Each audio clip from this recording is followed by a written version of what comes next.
Ahora le doy la bienvenida al segundo panel, que es la tecnología que se está gestando, inteligencia artificial y robótica de última generación. Para eso invito a Alfredo Laese, que es CEO de Drone iServices, a Patricio Alán Búa, Regional Innovation and Robotics Supervisor de Mercado Libre, Juan Pablo Garaviglia, líder de Arche y Energy Patagonia, y a Pablo Romanos, ingeniero y posgraduado en seguridad, redes, aplicaciones y servicios. Los invito a pasar aquí al escenario y mientras tanto probablemente se estén cambiando los micrófonos.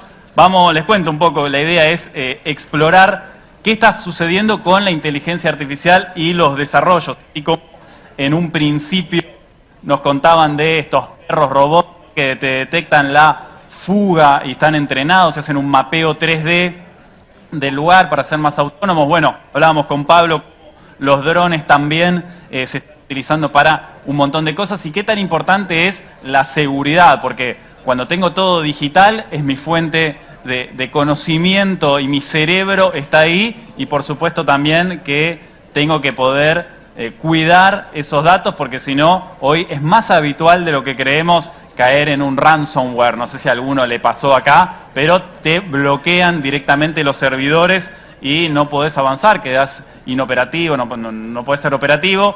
Entonces el desafío también es cómo proteger todo ese proceso de transformación. Y mientras que escuchaba el panel y veía a los chicos adolescentes, digo, bueno, ¿cómo se están bancando tanto tiempo acá? Bien ahí, pero también que en posibles salidas laborales, ¿no? Desde el ingeniero que está trabajando en cómo optimizar el transporte, hasta el de marketing o comunicación, que después va a ver cómo comunicar eso, al de recursos humanos, que va a ver cómo formar equipo y diferentes aspectos que ahora en el secundario por ahí van evaluando y después van a tener que elegir qué estudiar, ¿no? Bueno, ahora sí, bienvenidos a todos. Comienza este segundo panel, la tecnología que se está gestando, inteligencia artificial y robótica de última generación.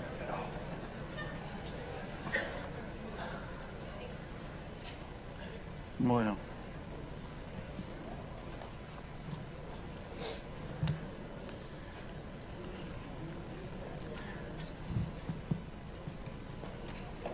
Hola, bueno, ahí estamos. Después voy a usar este micrófono. Buenos días a todos, mi nombre es Pablo Romanos, soy investigador de inteligencia artificial y docente investigador de ciberseguridad. Trabajo en la UTN, en la Facultad Regional General Pacheco.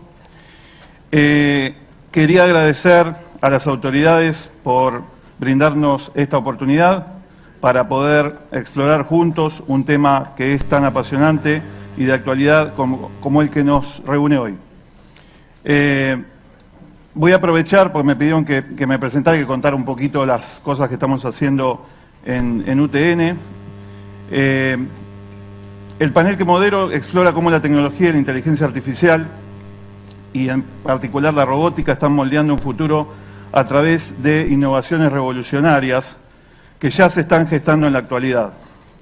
Los expertos van a presentar desarrollos de última generación en inteligencia artificial que no solo buscan automatizar tareas, sino que también están alcanzando niveles avanzados de razonamiento, creatividad y personalización, transformando la interacción humano-máquina. Se abordarán ejemplos de robots cada vez más autónomos y precisos, capaces de adaptarse a su entorno y aprender de forma continua para optimizar su rendimiento en aplicaciones que van desde la industria y la medicina hasta el hogar. Como les decía antes de arrancar, les voy a contar brevemente parte de lo que estamos haciendo en la Universidad Tecnológica. Soy docente hace muchos años, trabajo hace muchísimos años en ciberseguridad. Estamos trabajando en dos proyectos particularmente. Uno de ellos está relacionado con lo que es la electromovilidad, cómo los automóviles eléctricos y todo el concepto de electromovilidad hoy tiene que moverse a través de las ciudades, y particularmente en nuestro caso estamos trabajando sobre la ciberseguridad, tanto del automóvil y principalmente con las celdas de carga. Los automóviles se tienen que cargar, tienen que funcionar con baterías, y hay un problema en que muchos de los fabricantes no están teniendo en cuenta la seguridad desde el inicio Entonces hay que hacer testing de seguridad porque la energía se puede robar. Yo voy a un cargador, hoy acá en nuestro país y en el mundo por ahí es completamente diferente, en nuestro país todavía no está implantada la infraestructura para poder hacerlo, en algún momento quizás se hará, si no llega antes el hidrógeno, pero básicamente el hecho de tener que cargar un automóvil expone al automóvil a una serie de conexiones abiertas, Wi-Fi, Bluetooth, 3G, 4G, la red que sea. Ese automóvil tiene que estar conectado y a su vez hay un cable de conexión que es el que carga la energía. Todos estos elementos de conexión son puntos de ataque para los ciberatacantes. Entonces se puede robar la energía, se puede falsear, se puede denegar el servicio, puedo hacer que el cargador deje de cargar, puedo robar parte del crédito que está pagando esa persona si es un cargador que está en un ambiente público. Bueno, todos estos conceptos los estamos teniendo en cuenta y es parte de uno de los trabajos de investigación que estamos trabajando. El otro trabajo se refiere a temas de drones, que ahora vamos a ver, hay mucho de drones.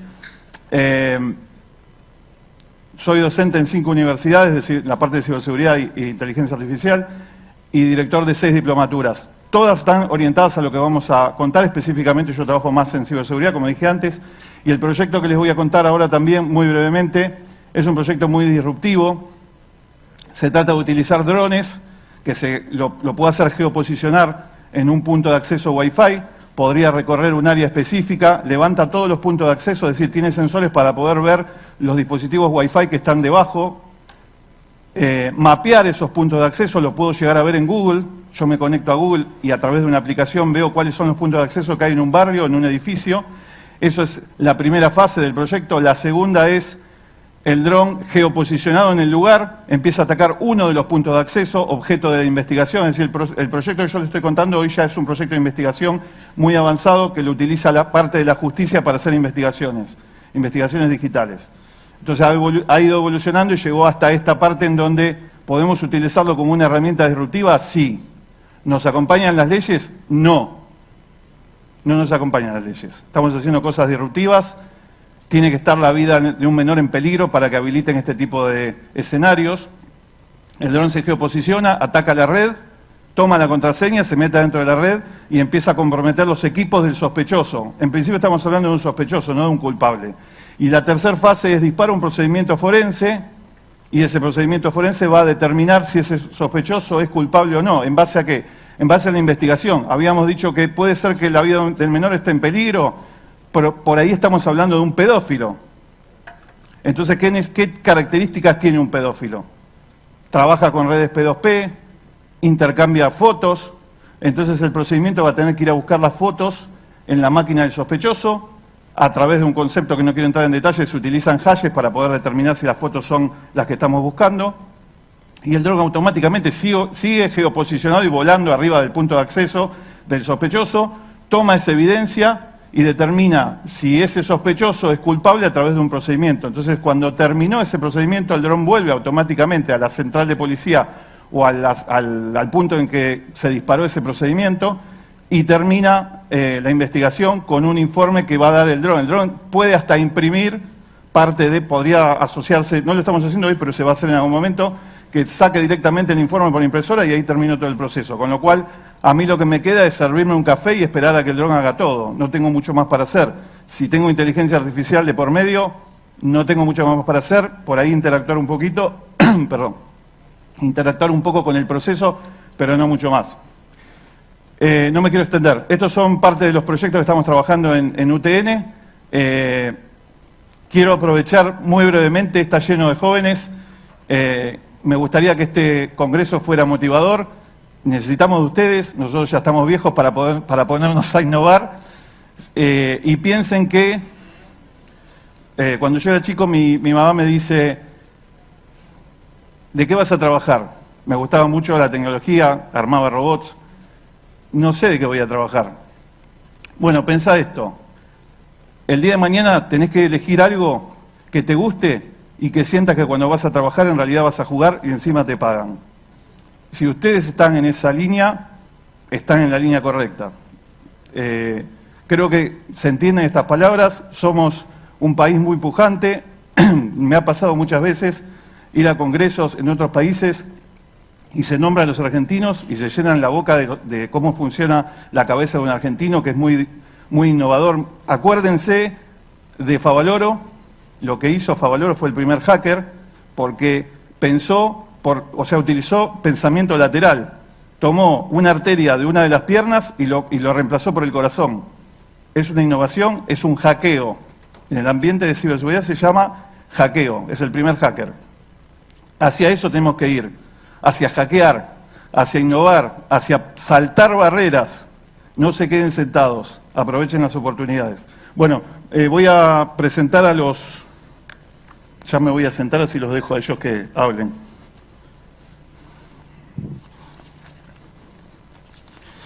Bueno, arrancamos. Alfredo Lagleise, emprendedor, experto en Industria 4.0, gemelos digitales, sensores y metaverso en el sector energético, especialista en sistemas robóticos para la industria, digitalización de inspecciones para operación y mantenimiento de activos productivos. Licenciado en Administración de Empresas por Schiller International University, Londres, Madrid y París. Máster en Desarrollo y Gestión de Activos Inmobiliarios por la Universidad Complutense de Madrid. Consultor responsable de inspección de activos con experiencia profesional en Europa, Estados Unidos y Latinoamérica. Actualmente CEO de Drone AI Services. Bueno, bienvenido, Alfredo. ¿Qué tal? Muchas gracias. ¿Se escucha bien? Bueno, nosotros principalmente teníamos una presentación, no sé si está puesto eso, pero básicamente nos dedicamos a la digitalización y automatización para lo que es la gestión de activos, sobre todo de activos productivos. Lo que hemos hecho es concentrarnos en aquellos sensores que le sirven a la industria para captar un dato, es decir, hacer una colección del dato primero, luego procesar esos datos y por último analizarlos y para eso, para ese último punto, utilizamos la inteligencia artificial sobre todo. Entonces, ¿por qué estamos en este campo o el oficio que desarrollamos es este? Bueno, básicamente entendemos que en los últimos 50 años se ha digitalizado lo que es la gestión tanto de las empresas como incluso doméstica. Hoy hasta una persona desde su casa puede escribir un libro y publicarlo básicamente. Bueno, todos esos 50 años nos llevan hasta el hoy. Digamos, en 2011 los alemanes imponen el término Industria 4.0 y eso es la digitalización industrial, que es a lo que vamos, para optimizar y eficientizar las operaciones, el desarrollo de el mantenimiento de lo que pueden ser las redes eléctricas, una planta que tiene que hacer una parada de procesos y entonces implementar determinadas tareas. Perfecto. Entonces, un poco en esos 50 años previos que se ha digitalizado todo lo que es la gestión y la gestión económica, ahora empezamos a una digitalización de la operación diaria, o sea, de la digitalización de lo que es el campo, las áreas productivas específicamente. Nosotros estamos mucho en áreas productivas de petróleo y gas, por ejemplo, haciendo esta mejora o eficiencia en la operación y mantenimiento de los activos. Hoy en día mucho en los activos eléctricos para que sigan funcionando de buenas maneras, para bajar los costes también que tienen estas empresas. Sobre todo son costos de improductividad cuando se corta una línea eléctrica, entonces de alguna manera vamos revisando todas esas redes y plantas, etcétera, para dar información sobre esos activos y para mejorar todo lo que sean, bueno, los tiempos, los costos, los peligros en los que incurren los recursos humanos diariamente. Entonces, esta digitalización industrial, si lo comparamos con una tecnología como es la escritura, hoy en día estamos escribiendo en tablillas con símbolos cuneiformes y pasamos a tener un Word con ChatGPT incorporado. Entonces la aceleración que da esta transformación digital en la industria es monstruosa. Una de las tecnologías de las que vamos a comentar un poco es la de gemelos digitales y básicamente las operaciones en las que solemos operar directamente con drones, tanto sean drones, se le puede llamar los drones voladores, pero también hay drones acuáticos, drones de tierra, etcétera. Sobre todo tiene que ver con la geolocalización, con la capacidad de movilidad, etcétera, esa robótica. Nosotros utilizamos mucho la robótica aérea. Un poco hemos ido enfocándonos en la parte energética. Hemos hecho, bueno, inspecciones desde antorchas, que son esos flares, esas antorchas que vemos quemando en alguna petroquímica. Todas esas instalaciones necesitan mucha inspección, mucho cuidado, porque en el momento que eso se para absolutamente toda la planta. Igual que la parte de inspección eléctrica, tenemos un pozo que deja de funcionar, dejamos de producir, entonces, bueno, hay que buscar esas fallas, entonces nosotros lo hacemos de forma preventivo o predictivo para las empresas. En la parte de energía solar, en paneles, en energía eólica, en lo que son los molinos, incluso para la construcción de los parques, tanto solares, eólicos, para instalar una fábrica. También hoy en día utilizamos drones de inspección interna, que podemos meterlos en un ducto o en un sitio cerrado, y sobre todo es la creación de esos gemelos digitales que se empieza a hablar ahora. Digital Twins es la palabra en inglés. Básicamente esto que están viendo es una nube de puntos LiDAR, que es el sensor que estaba comentando, que sirve como base para la creación de esos gemelos digitales, para entenderlos, para pasarlos a algo más técnico, como puede ser un CAD, digamos, o un 3D, un Revit, una renderización de la realidad. Y estas nubes de punto que se crean de la realidad le permiten a los robots moverse. Patricio va a hablar un poco más de esto, pero básicamente es la forma en que las máquinas entienden la realidad. Entonces, empezar a digitalizar las plantas, los sitios productivos, etcétera, es, digamos, como el primer paso para empezar a digitalizar nuestras operaciones. Y nosotros nos hemos concentrado sobre todo en esto, en lo que son la creación de gemelos digitales, para lo cual hemos ido desarrollando un software que hoy en día es capaz de identificar fallas, sobre todo en la parte mecánica.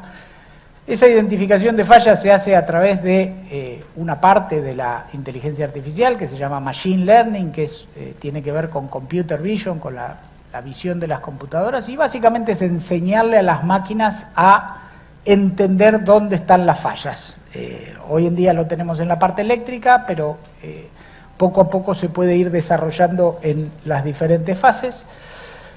Y bueno, todo esto nos ha llevado a ser expertos en la creación de gemelos digitales, y entendemos que construimos, se van a construir muchos, pero nosotros construimos parte de lo que se llama el metaverso industrial, que es, digamos, una realidad digital paralela y que se lleva en consonancia con la realidad y está en comunicación continua para entender qué es lo que está sucediendo en el campo y qué es lo que se puede cambiar y qué es lo que se puede simular, etcétera, para funcionar. Así que... Muy bien. Bueno, muchas gracias. No tengo... A ver si se puede... Ahí estamos. Ahí estás. Muchas gracias, Alfredo. Perdón. Vamos con Patricio Alambois.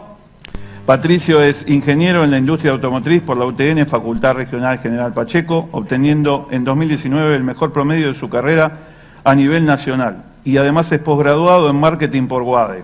Durante varios años ha sido profesor de robótica y automatismo en la UTN, implementando soluciones inteligentes en el contexto de los pilares de la revolución industrial 4.0, mediante la aplicación de robots, cobots, sistemas SCADA, manufactura flexible y procesos productivos de la industria automotriz. Actualmente es supervisor regional de innovación y robótica en Mercado Libre, trabajando en el análisis y desarrollo de soluciones robóticas end-to-end aplicadas a los centros de distribución y última milla. Asimismo, tiene a su cargo la ejecución de proyectos robóticos de alto impacto. Bienvenido, Patricio, es un gusto tenerte acá también en el panel. Perfecto, buen día. Primero me voy a parar para poder presentar, ya que tenemos algunos videos que me gustaría mostrar.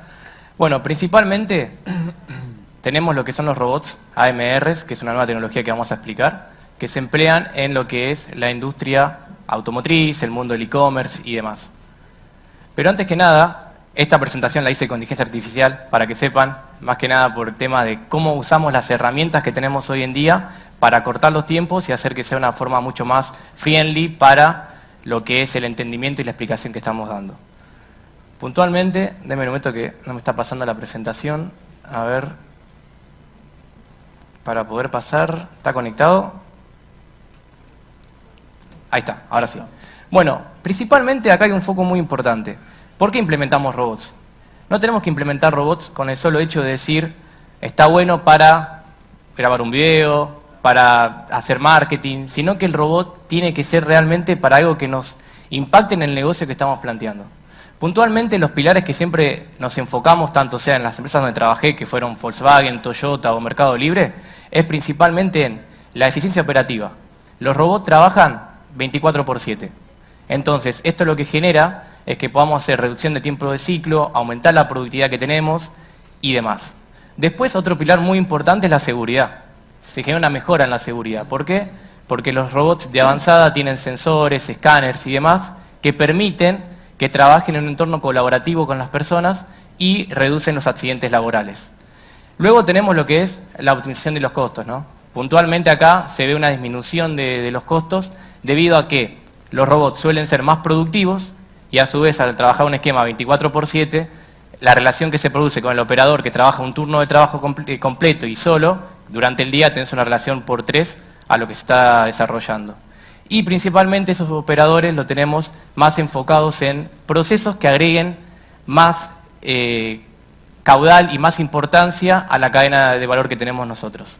Y por último, la trazabilidad, datos. Tenemos que medir, tenemos que mejorar. Estos procesos que implementamos robótica no tenemos datos o son procesos de sistemas que no son sistémicos. Es decir, por ejemplo, no podemos medirlo, no podemos cuantificar. Por consiguiente, los robots nos dan datos y nos dan ese caudal de información que podemos mejorar día a día. Luego, principalmente, acá voy a ser muy breve, ya lo deben conocer, las tecnologías AGV y AMRs. Tenemos la era de la automatización, que son los AGVs, que son vehículos guiados de forma automática, no son robots, por más que todo el mundo le diga robot. Y después tenemos lo que es la revolución autónoma con los AMRs que vamos a explicar ahora. Principalmente, vamos rápidamente, ¿qué es un AGV? Es un vehículo guiado de forma automática, ¿sí? Se concibe la tecnología en sí mediante realizar tareas repetitivas con una alta cadencia, pero en entornos cerrados, que tengan nula intervención con humanos o muy poca. Por consiguiente, sus sistemas de navegación son bandas magnéticas en el suelo, que son los más usuales, tenemos filo guiado, láser, RFID. Y sus aplicaciones prácticas, como ya tenemos en Mercado Libre, es los sistemas Good to Person, que son para elaborar desplazamientos de productos en los procesos de picking y de put away. Después también se implementan en robots de sorting y en sistemas Tiger y forklift, que son de la industria. Pero luego, ahora vamos a explicar qué son los robots AMR, ¿no? Que ya son robots. Son robots móviles autónomos, que nos permite, como vemos en el video de la izquierda, poder esquivar obstáculos, tienen sensores de seguridad, tienen sistemas y algoritmos llamados SLAM, que son básicamente de localización y mapeo simultáneo, que nos permite entender el entorno donde estamos, el entorno físico y el entorno dinámico. Y esto lo que hace es que los robots puedan convivir 100% con las personas y puedan realizar tareas de una forma mucho más flexible y escalable en nuestros procesos productivos. Puntualmente, como les comentaba, tiene sensores LiDAR, como hablaba Alfredo también, y sus aplicaciones prácticas hoy las vemos en todo lo que sea material handling, que serían equipos logísticos para desplazamientos de productos. Luego vamos a hablar un poco del nuevo supervisor. El nuevo supervisor de estos robots se llama Fleet y es un software que le permite gerenciar la flota de robots. Es como el jefe de los robots. Es un supervisor virtual, obviamente, que lo que le hace es, tenemos 4, 5, 100 robots, administra las tareas, administra las cargas y genera los desplazamientos de una forma mucho más eficiente para el sistema.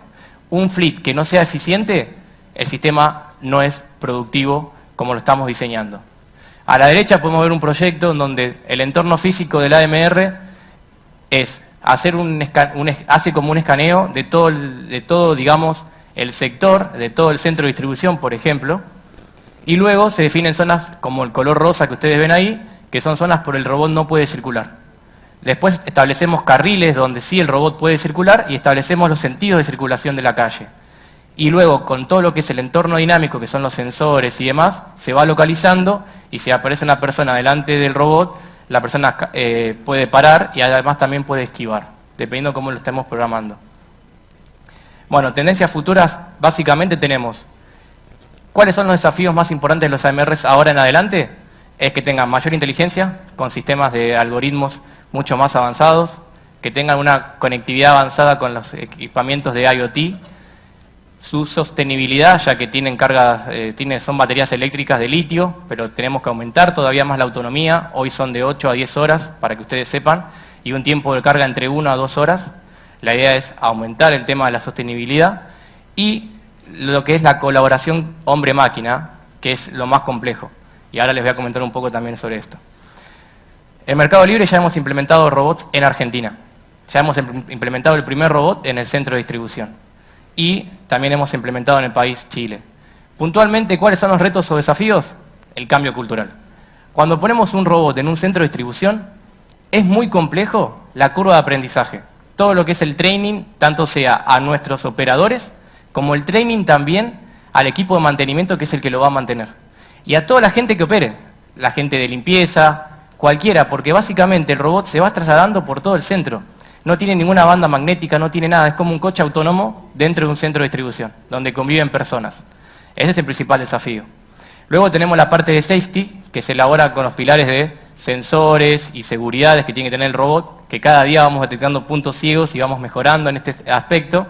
Tenemos la parte de ciberseguridad, como comentaba Pablo. Tenemos un equipo de hackers que lo que hacen es hackear el sistema y detectar todas las vulnerabilidades, para que podamos mitigarlas y con esto lograr no tener ningún impacto ni monetario ni un impacto a la operación por la pérdida del robot en la operación en sí. Y por último, la mejora continua, ¿no? Tenemos que mejorar, hoy tenemos el robot, al día siguiente establecemos metas, KPIs mucho más claros y vamos mejorando para que el uso del robot sea lo más eficiente posible. Bueno, lo que explicaba de lo que es un AGV y un AMR, el AMR puede esquivar, el AGV no puede esquivar obstáculos, esto lo paso. Tema de cómo implementamos, tenemos una etapa de investigación, una etapa de armado del case, otra etapa de licitación con proveedores, la ejecución de sí del proyecto y luego el seguimiento, como les comentaba, y monitoreo una vez que está implementado el proyecto. Y por último, me extendí un poquito más, disculpen, es la experiencia educativa, ¿no? Puntualmente, nosotros en la UTN Regional Pacheco hemos adaptado lo que son los robots a nuestra educación, hemos realizado ya, como pueden ver en el video, trajimos un robot colaborativo en nuestra cátedra de 5º año, que yo soy el profesor de esa cátedra. Hacemos que los chicos tengan todo el armado del business case, que puedan saber cuándo realmente implementar un robot, calculan la cantidad de robot y demás, y después de esto lo que hacemos es traer un robot a la facultad y prepararlo y que puedan entender los chicos cómo los estudiantes, cómo pueden integrarse, mejorar las habilidades técnicas de nuestros profesionales, porque hoy son el presente y tenemos que seguir construyendo el futuro de nuestro país. Y puntualmente, para ir cerrando, no pude mostrarlo de Mercado Libre por un tema de confidencialidad, porque todavía no lanzamos a las redes, pero les quería comentar que ya en mi rol implementé el primer robot en Argentina, 4 en Chile, y tenemos proyectos para el año que viene en México, Brasil y demás. La robótica no es el futuro, es el hoy. Muchas gracias. Bien. Muchas gracias, Patricio. Y vamos con Juan Pablo Garavaglia. Después vamos a tener un espacio de preguntas breves a cada uno de ellos.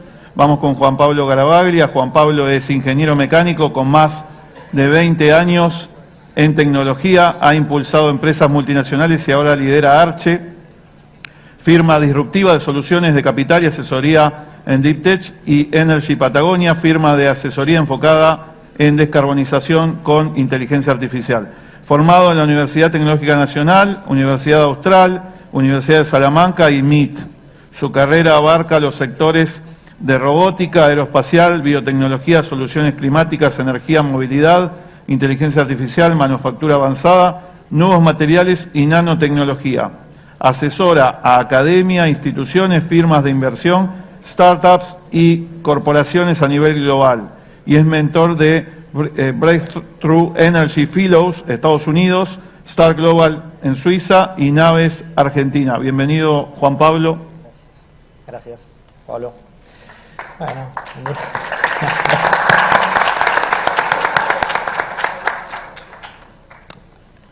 a mí me gustaría empezar con algunas aclaraciones que me sirven para explicar lo que hacemos con mi compañía, que es Arche. Dentro de lo que son los desarrollos tecnológicos, vamos un pasito para atrás. Hay un montón de emprendimientos. Hoy a la mañana hablaban de las empresas, las pymes, las SMEs, como se dice en Estados Unidos, que se crean en distintos países y el ratio que hay de ese tipo de compañías versus las personas o los habitantes y demás. Y es cierto que en Argentina estamos bastante atrás. Después más adelante voy a hablar del caso. Voy de lo global, porque lo bueno es que con mi compañía trabajamos a nivel global, entonces puedo ir de la visión macro de lo que está pasando en el mundo a lo que está pasando en América Latina, a lo que está pasando en Argentina o qué se podría hacer. De estos emprendimientos hay un grupo que tiene una base tecnológica y eso es lo que se conoce como una startup. Dentro de ese grupo de startups, a su vez, hay dos grandes subgrupos. Todo lo que son compañías soft-tech, donde el mayor riesgo está en la implementación, en la adopción de esas tecnologías y no tanto en el desarrollo tecnológico, como puede ser una app, donde yo lo que tengo que lograr es que la cantidad de usuarios aumente exponencialmente y quieran mi app y no la que están diseñando mis competidores, porque diseñar esa app no es costoso ni complicado. Y después está un grupo inclusive más pequeño, que son las startups de tecnología profunda o deep tech, que es lo que hacemos con mi compañía, que son soluciones tecnológicas que en general casi todas, 99%, están basadas en ciencia. Son lo que se conocen en el mercado como empresas de base científica tecnológica. Son desarrollos tecnológicos, soluciones que tienen la potencialidad de ser muchísimo más disruptivas y tener un impacto global mucho más rápido, son mucho más difíciles de desarrollar y por ende el mayor riesgo está en el desarrollo tecnológico, el famoso Technology Readiness Level que inventó la NASA en la década del 60 con el lanzamiento de Apolo para tratar de definir en qué estadio de desarrollo está tu tecnología y no tanto en la adopción global. Si yo mañana digo, tengo una nueva tecnología que va a permitir absorber X toneladas de dióxido de carbono equivalente en la atmósfera y de esta manera compensar las emisiones, difícilmente alguien me diga, no me interesa. Lo sumo me dirán cómo la implemento, qué costo tiene y demás. Entonces, la adopción, si bien no es directo y no es sencillo, la adopción global está como un poquito más clara. Y por otro lado, hay menos compañías, menos startups de base científica tecnológica en el mundo. Entonces, en general, todas nacen atendiendo mercados globales. Dentro de ese grupo de compañías, que son las startups de base científica tecnológica, nosotros lo que hacemos con mi compañía básicamente es proveer soluciones de capital. ¿Por qué? Porque no es una obtención de capital, un fondeo que es relativamente sencillo. Estas compañías tienen que acceder a un montón distintos tipos de capitales en distintas etapas de su proceso madurativo. Entonces, algunas veces nosotros tenemos nuestros propios fondos, invertimos nuestros propios fondos o los ayudamos a levantar capital en distintos lugares del mundo con distintos instrumentos.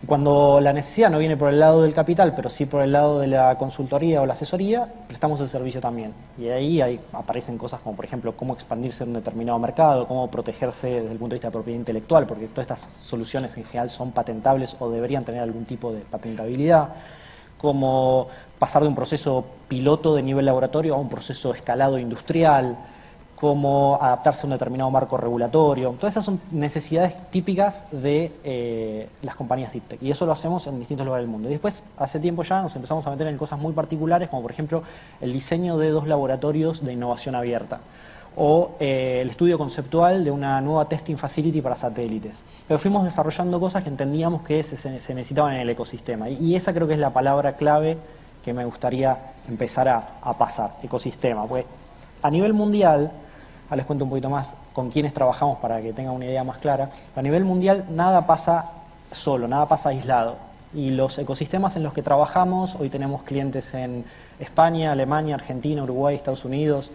La mayoría de los clientes con los que trabajamos tienen muchísimo éxito y están desarrollando soluciones muy disruptivas porque están en ecosistemas muy desarrollados. Y eso tiene un impacto. Después con las preguntas vamos a ir más en detalle en esa parte. Ese tipo de soluciones disruptivas hoy están yendo para una tendencia que lamentablemente en América Latina y en Argentina sobre todo estamos un poco desactualizados, y es otra de las cosas en las cuales nosotros ayudamos bastante, que es el por qué se desarrolla esa tecnología. Hoy uno de los expositores hablaba de la tecnología por tecnología no tiene sentido, y es cierto, o sea, la diferencia entre desarrollar una tecnología y generar una disrupción es la adopción de esa tecnología. Muchas veces las tecnologías se empiezan a desarrollar en lo que se conoce en la industria, en el mercado, en el sector, como un technology push. Es decir, yo estoy investigando esto y creo que puede llegar a tener una aplicación en un determinado sector o una determinada necesidad, y trato de llevar mi tecnología con un push tecnológico. Eso tiene una contra, que yo no manejo el tiempo de adopción. Entonces, no sé si voy a poder generar una disrupción con esa tecnología o no la voy a poder generar. Puede pasar un año y mi solución es adoptada muy rápidamente, pueden pasar 10 años y mi solución no es adoptada por distintos temas. Pasó, por ejemplo, con CRISPR-Cas9, Cas12, todas las herramientas de edición genética que se descubrieron alrededor del 2012, pero hasta el 2018-2020 nos empezaron a utilizar un poquito más porque no existía el poder de cómputo que se necesitaba para poder hacer un montón de simulaciones que la herramienta necesita. Entonces no era un tema de que la herramienta no estaba lista, no estaba lista el contexto para poder empezar a hacer esa adopción. Y pasa lo mismo con los autos eléctricos. Hoy el auto eléctrico está tratando de disrumpir el mercado, pero falta infraestructura, entonces ahí está como la sábana corta que muchas veces sucede. Entonces, ese es el concepto que quería traerles. Y muy rápido, a ver, ejemplos, nosotros trabajamos, por ejemplo, compañías que están desarrollando herramientas de inteligencia artificial para optimizar redes eléctricas y poder ubicar los cargadores eléctricos de los autos donde se necesita. Microorganismos para reconstitución de suelos. Vehículos, nuevos satélites con sensores para detección fugitiva de gases metano. Generación de fusión de datos. ¿Qué más? Transformación de desechos biomásicos en productos de alto valor agregado para la industria. Son todas cosas interesantes que si las escuchan tienen aplicación global, pero lo más importante, muchas de esas son desarrolladas en América Latina y algunas también en Argentina. Muy bien. Bueno, muchas gracias, Juan Pablo. Ahora vamos a ir con las preguntas. Abrimos el espacio de preguntas para los disertantes, para los especialistas. La primera pregunta es para Alfredo. ¿Cómo podemos aprovechar la robótica aérea, los drones, para impulsar la transformación digital en la industria, superando los desafíos técnicos y operativos actuales? ¿De qué manera tecnologías como la captura de datos en tiempo real y la construcción de gemelos digitales pueden revolucionar la gestión de activos y permitir operaciones más seguras, eficientes y automatizadas? Bueno, básicamente reconociendo cuáles son los dolores que tiene la industria, primero entendemos cuáles son las herramientas que podemos utilizar, el dato sobre todo, o sea, por ahí no concentrarnos tantos en la herramienta, el dron. Nosotros, si bien lo tenemos en el nombre de nuestra empresa, la realidad es que nosotros nos dedicamos a los datos que recogemos. Entonces, primero identificar cuáles son esos dolores de la industria, que nos permiten seleccionar luego las diferentes herramientas que podemos aplicar a esa colección, procesamiento y análisis de los datos. Entonces, eso es la primera parte, entender cómo vamos a hacer una operación para que ese dato sea conciso, sea bueno, y bueno, sobre todo conservando una cierta seguridad en todas las operaciones que hacemos, porque la realidad es que estamos aplicando una máquina voladora, digamos, encima de activos que valen millones de dólares algunos. Entonces, tener toda la parte de la seguridad operativa, y en ese sentido lo que intentamos, o sea, desde el principio nos compusimos como una empresa en realidad B2B, o sea que permitimos que otras empresas puedan adoptar la tecnología dron. Al principio nosotros ayudándolos en la operación en campo, pero digamos, realizando que ellos mismos puedan hacer sus propias operaciones, porque entendemos que van a ser muchas en el futuro y que es imposible abarcarlas todas, y con la cantidad de sensores, ¿no es cierto?, que se pueden aplicar. Entonces, para ayudar a esa industria a digitalizarse y a llevar sus procesos más allá, más eficientemente, a alargar la vida útil de los activos, sobre todo de esos activos productivos que digamos, son las inversiones en capital que hacen las empresas. En eso es donde ponemos el foco, en la seguridad operativa de los trabajadores. Un poco lo comentaba Patricio en su momento, no hay manera de que solo las máquinas funcionen por sí mismas, o sea, siempre tiene que haber un humano en ese loop. Entonces, confluir en esa tarea en donde las máquinas son mejores y los humanos somos mejores, sobre todo tomando decisiones. Entonces, lo que hacemos, lo que colectamos como datos es para ofrecérselo de alguna manera a esos tomadores de decisión, ¿no? Esos tomadores de decisión que dicen, bueno, voy a utilizar las herramientas que tengo, que generalmente siempre son escasas, o sea, tengo una camioneta o 2 camionetas para atender determinadas problemáticas. Bueno, como sé que la criticidad mayor la tengo allí, bueno, la voy a utilizar para allá, pero para eso tengo que reconocer dónde está esa criticidad, cuál es el nivel de criticidad. Así que un poco eso abarca esas posibilidades que implementamos en campo para mejorar esa industria. Perfecto.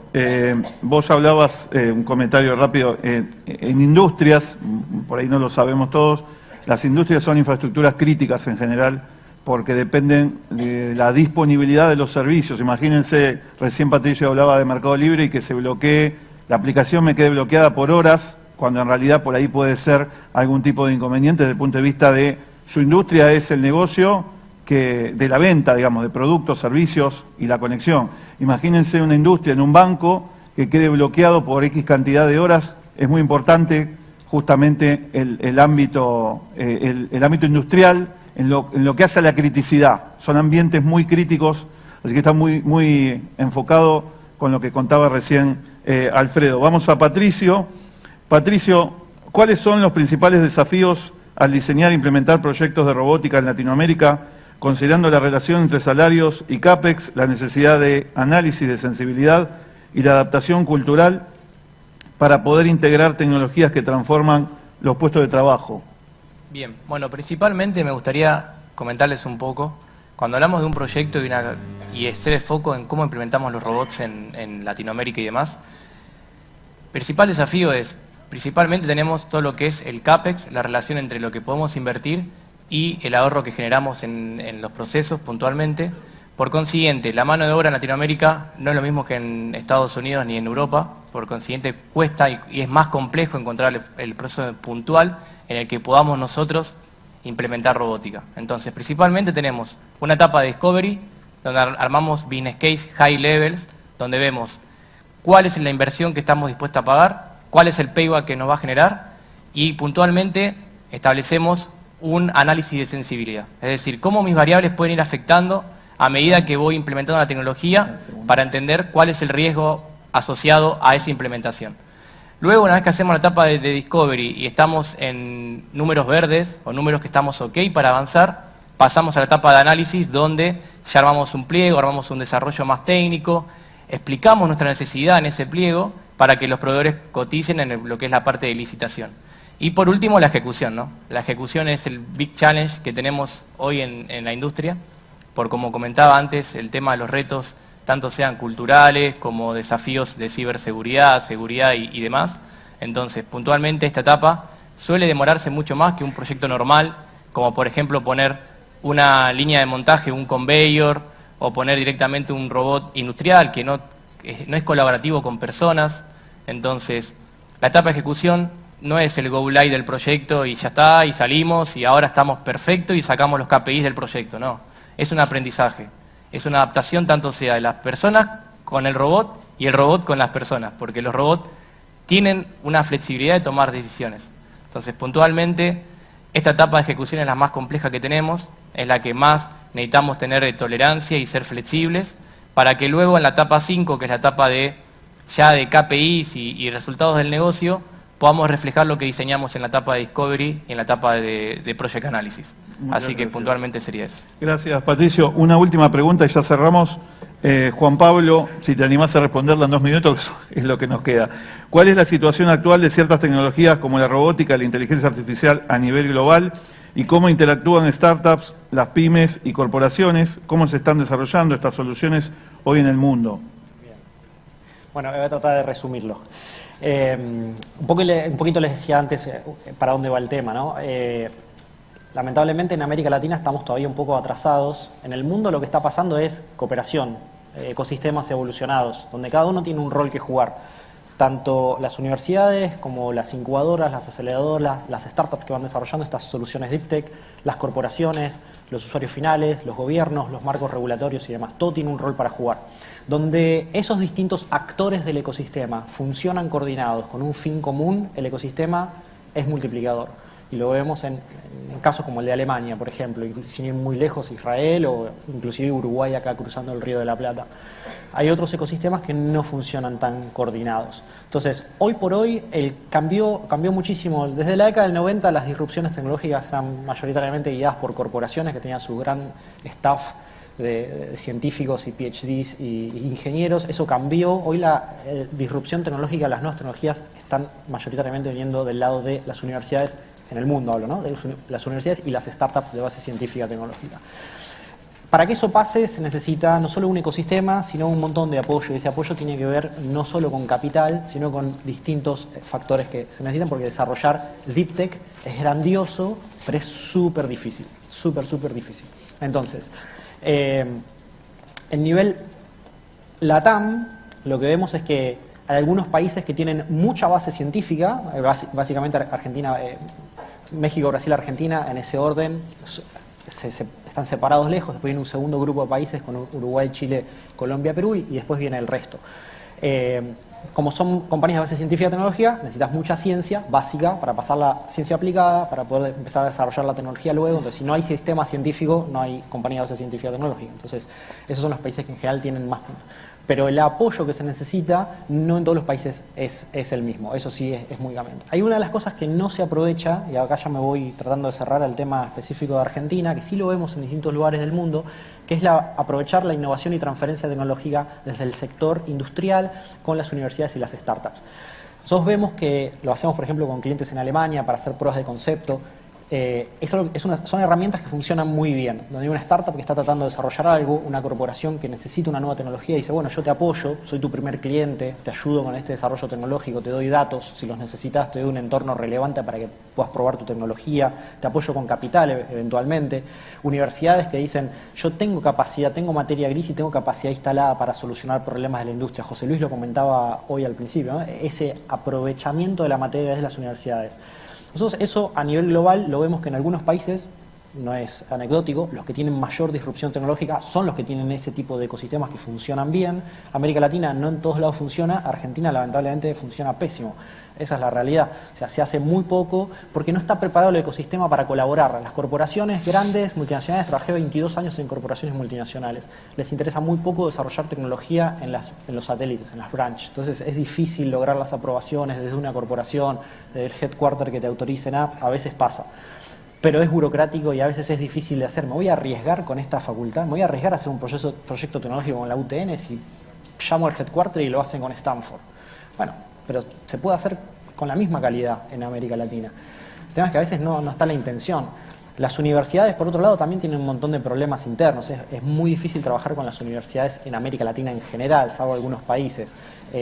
Son procesos burocráticos, llevan un montón de tiempo. Hoy, si querés hacer un acuerdo de transferencia, supongamos que voy a la UTN o cualquier universidad, y digo, mira, necesito que me resuelvas este problema y tienen capacidad para hacerlo, pero hasta que encuentro la persona de transferencia que es la correcta para hablar, si es que la universidad la tiene, muchas universidades ni siquiera tienen el área.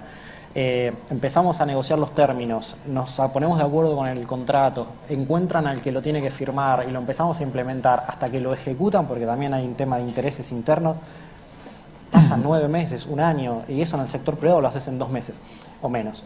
Entonces, todos se tienen que acomodar, ya para resumir un poco lo que quería transmitir, sobre todo hablando de inteligencia artificial, robótica, son cosas que son difíciles de implementar, como lo están haciendo ustedes, son increíblemente más difíciles de desarrollar, pero se puede hacer. Hace poquito trabajamos con una compañía en Perú que estaba desarrollando un sistema de robots autónomos submarinos y un barco de navegación autónoma para hacer exploración de lecho submarino. Y funcionaba autónomo, el velero estaba 6 meses operando con energía solar totalmente autónomo en alta mar, y eso se hizo en Perú. Lo que voy es, ¿existe la capacidad? Sí. los distintos ecosistemas de América Latina ayudan, no tanto. Y creo que ahí es donde tenemos que poner el foco, porque la capacidad para hacerlo está. Excelente. Gracias, Juan Pablo. Gracias a los expositores y a la audiencia por su participación.